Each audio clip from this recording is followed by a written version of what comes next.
Okay, so in the previous class, we have done up to the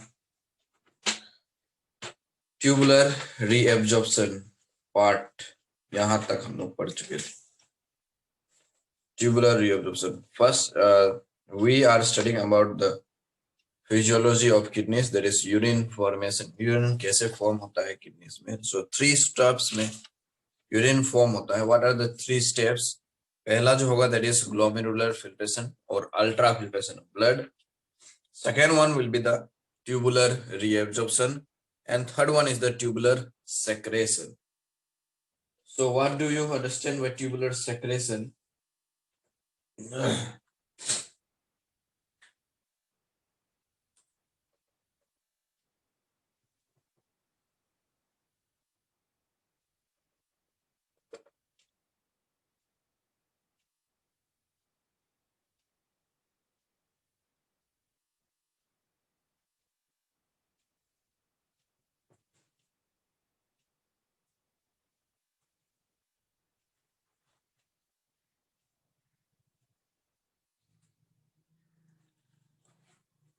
Okay, let us suppose here this one is the nephron.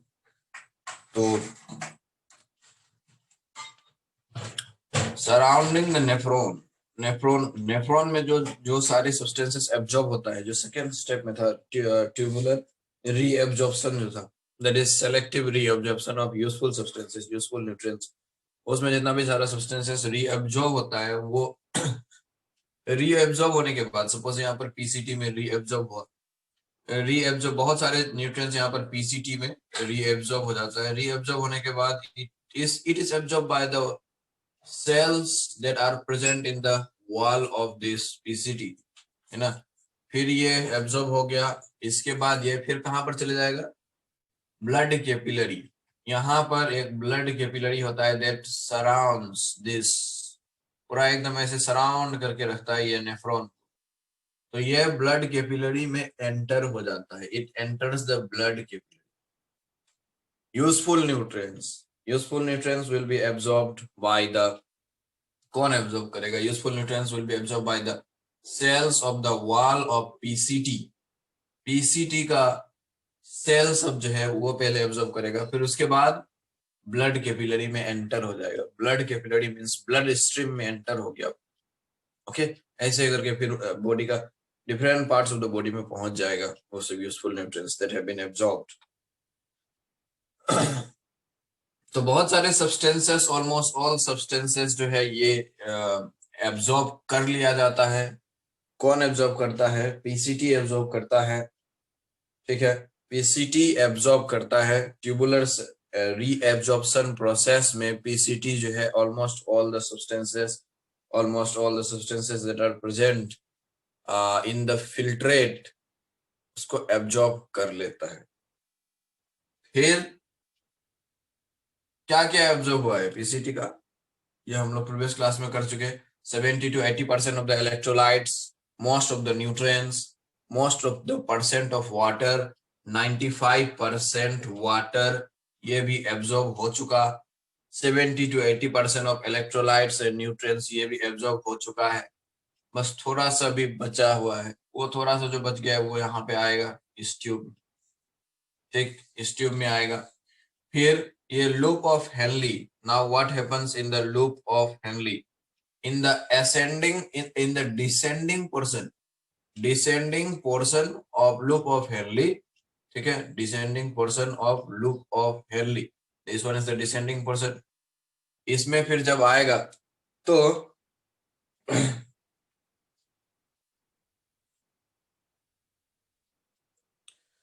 some substances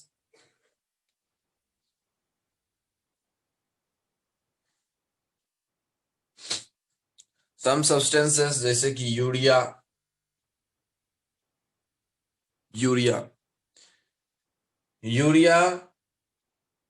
present in this blood capillary. ये जो blood capillary है इसमें urea जो present होता है, ये urea will come into the, will be secreted or will be released into the, कहां पर? ये फिर से लूप ऑफ हेनली में रिलीज कर देगा। ध्यान से सुनो मैं क्या बोल रहा हूँ। ये जो ब्लड कैपिलरी है इसमें यूरिया होता है। ये यूरिया जो है this urea will be secreted from the blood capillary into this descending portion of the loop of Henle। इससे ये ब्लड कैपिलरी से लूप ऑफ हेनली में सेक्रेट कर देगा, लूप ऑफ हेनली में आ जाएगा। सेक्रेट कर देगा मींस लूप ऑफ हेनली में आ जाएगा। ब्लड कैपिलरी में यूरिया है, इससे लूप ऑफ हेनली में आ जाएगा। ठीक है। और फिर देखो क्रिएटिनिन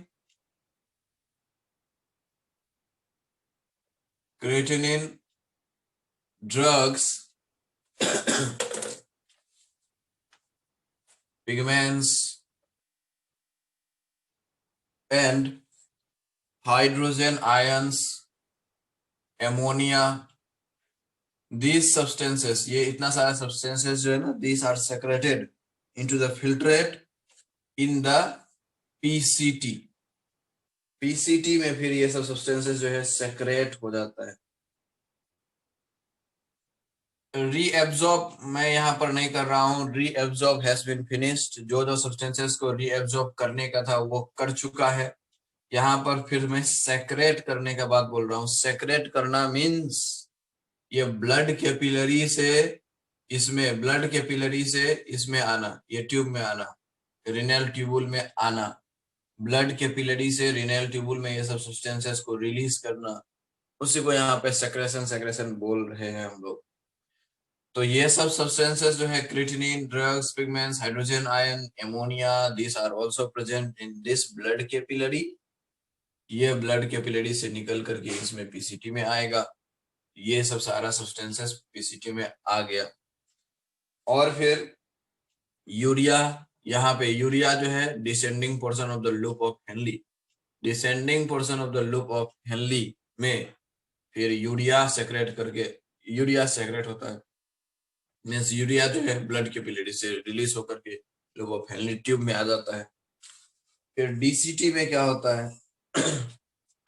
डीसीटी में देखो पोटेशियम हाइड्रोजन आयन, ठीक है, potassium hydrogen ion, ammonia, carbonate ions, ये सब इतना सारा आयंस जो है, कार्बोनेट, बाइकार्बोनेट, HCO3, ये सब इतना सारा आयंस जो है, these all ions are secreted again into the DCT।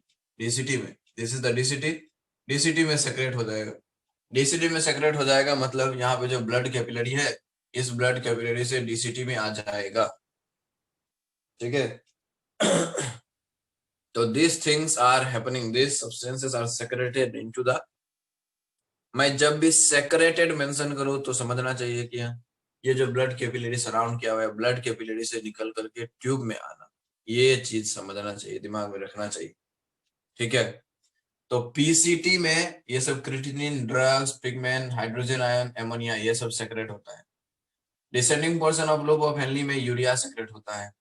फिर डीसीटी में, डिस्टल कॉन्वोल्यूटेड ट्यूबुल में potassium ion, hydrogen ion, ammonia, carbonate ion, bicarbonate ion, ये सब सारा सब्सटेंसेस सेक्रेट होता है। Okay, this is known as tubular secretion. Secrete होना, tube में सब्सटेंसेस आना, कहां से आना? ब्लड कैपिलरी से आना, ये जो ब्लड कैपिलरी है इससे आना, दिस। ओके, तो देखो we can say that the cells of the PCT, DCT and loop of Henle, mostly कौन? Mostly the cells of the DCT। DCT का cells जो होता है ये क्या करता है? Maintains the, it helps to maintain the pH of blood, it has to maintain the pH of the blood।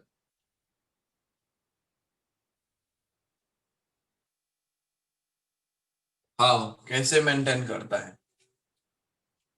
ये सब ब्लड में, ये सब सारा सब्सटेंस, ये सब आयंस है ना, potassium ion, hydrogen ion, ammonia, carbonate, bicarbonate, this all ions कहाँ पे है? दिस ऑल आयंस, ये सब जो सेक्रेट होता है रीनल ट्यूबुल में, यानी कि डीसीटी में जो सेक्रेट होकर के आता है, ये सब कहाँ से आता है? ब्लड कैपिलरी से आता है। तो ब्लड कैपिलरी में अगर ये सब आयंस बहुत ज्यादा हो तो ब्लड का पीएच जो है बहुत ज्यादा अगर इंक्रीज हो जाए तो ब्लड का पीएच क्या होता है? 6 to 8 के बीच में होता है, अल्कलाइन होता है, अल्कलाइन। Blood is alkaline. तो अल्कलानिटी जो है उसको मेंटेन करके रखता है, कैसे करके? ये सब आयंस जो है, आयंस जो ज्यादा फॉर्मेशन हो जाता है, आयंस अगर ज्यादा आ जाता है ब्लड के कैपिलरी में तो उसको फटाफट एकदम ये डीसीटी में भेज देता है, सेक्रेट कर देता है, डीसीटी में सेंड कर देता है, ताकि ब्लड का जो पीएच वैल्यू है वो अल्कलाइन, ब्लड का पीएच, ब्लड का नेचर जो है वो अल्कलाइन होकर के रहे। और फिर देखो ब्लड में अगर ज्यादा आयंस नहीं है, ब्लड में अगर ज्यादा आयंस नहीं है तो फिर क्या करता है? तो ज्यादा रिलीज नहीं करेगा, ज्यादा सेक्रेट नहीं करेगा, सेक्रेशन ज्यादा नहीं करेगा। ब्लड में फिर बहुत ज्यादा आयंस है तो सेक्रेशन बहुत ज्यादा करेगा। एम क्या है? What is the aim? Aim is only to maintain the pH of the blood. ज्यादा अगर आयंस हो गया है तो बहुत ज्यादा सेक्रेशन कर देगा, आयंस नहीं है तो नहीं करेगा सेक्रेट। ठीक है, दिस इज द थिंग। तो दिस 3 स्टेप्स, दैट इज कौन कौन सा स्टेप?